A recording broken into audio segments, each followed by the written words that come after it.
Good evening, visitors. Welcome to the Australian War Memorial's last post ceremony. My name is Lexa Peterson. 2026 marks 125 years of dedicated service by the Australian Army and its predecessors. Tonight we warmly welcome the family of Private James George Coleman. His story will be told shortly by Sergeant William Roberts of the Australian Army, who is a member of Private Coleman's family. We welcome the veterans who have served, those that are still serving, and the families that love and support them. The live stream of this ceremony is made possible by the Returned and Services League of Australia and the RSL and Services Clubs Association. We welcome members who are watching the broadcast of this ceremony across Australia. During this evening's ceremony, wreaths will be laid at the base of the Pool of Reflection by family and visitors to the memorial. Now, if you're able, please stand and join in singing the National Anthem.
Those who are able to do so, please be seated.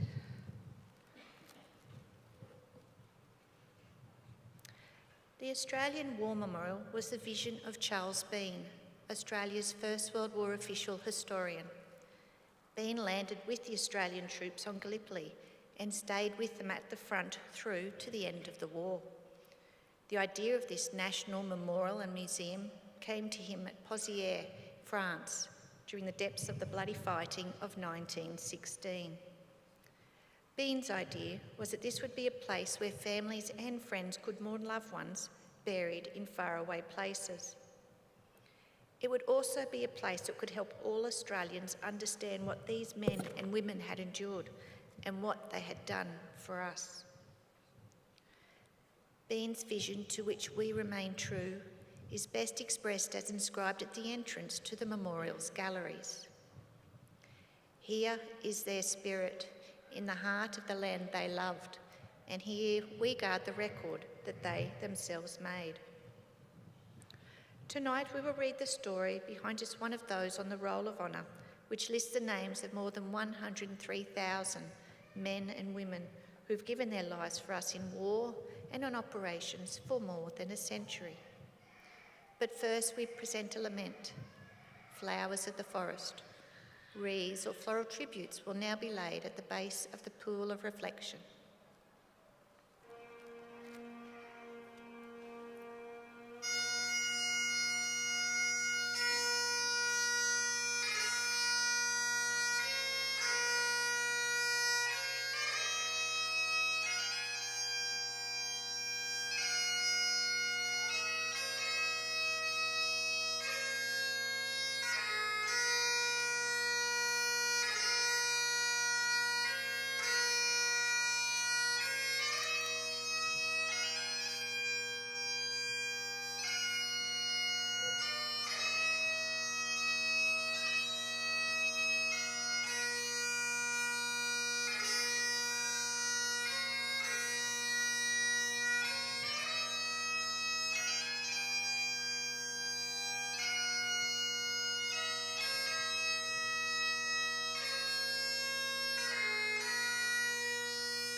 Today we remember and pay tribute to Private James George Coleman.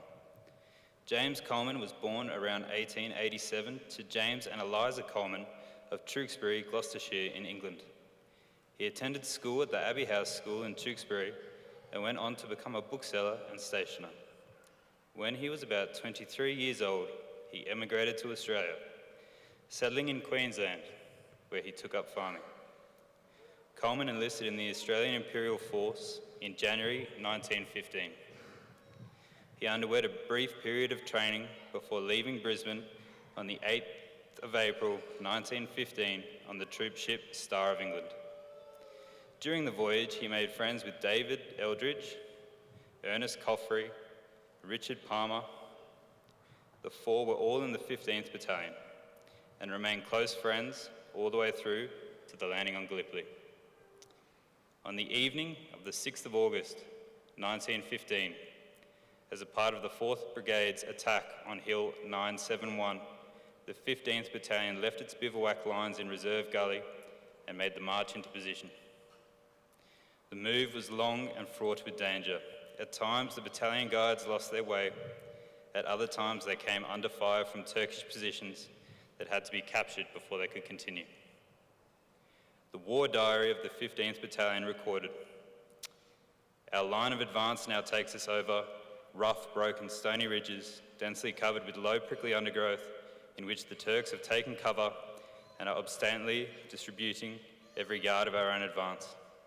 Exhausted by the rapid advance and constant skirmishing, the men of the 15th Battalion established a defensive position. That evening it was confirmed they would attack Hill 971. The 15th Battalion was at the head of the brigade and charged over Turkish positions for a considerable distance that night. The men captured their objective, but in the face of determined Turkish resistance were forced to retire. Coffrey, Coleman, Davidge and Palmer were close to each other in the advance, but Lance Corporal Palmer became separated from them at some point. He never saw his mates again. Palmer's inquiries led him to the conclusion that they had been killed during their retirement. A court of inquiry held in 1916 confirmed that Corporal Alfred Davidge, Privates Ernest Coffrey and James Coleman had been killed in action on the 8th of August 1915.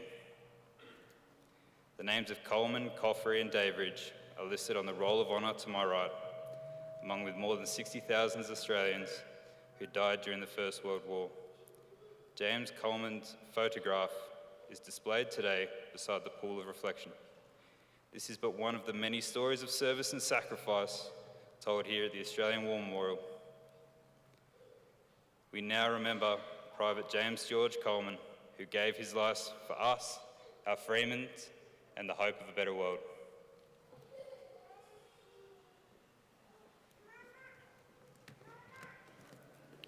Please stand for the reading of the Ode and sounding of the last post.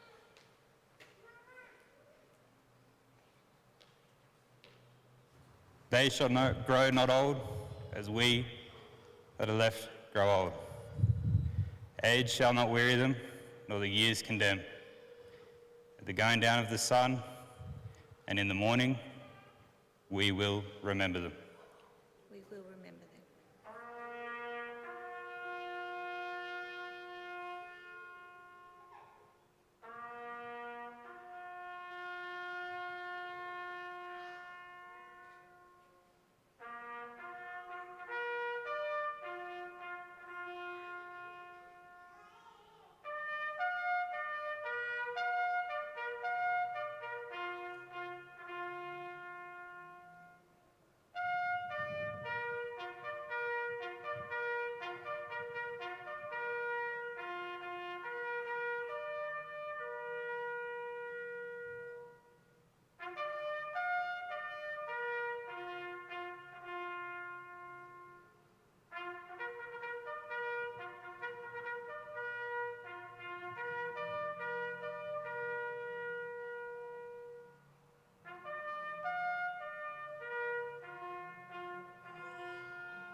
lest we forget.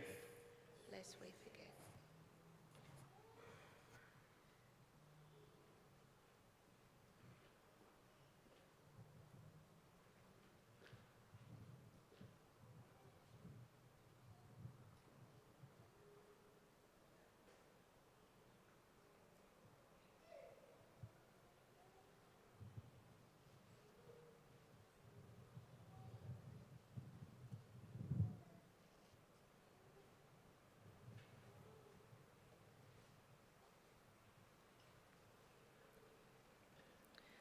We leave you this evening with the words of the memorial's founder, Charles Bean.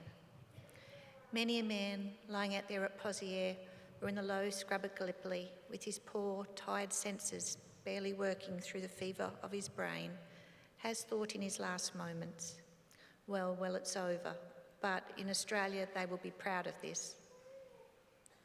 Ladies and gentlemen, that concludes the last post ceremony. On behalf of the Director, staff and volunteers, thank you for visiting the Australian War Memorial today. We wish you all a very pleasant evening.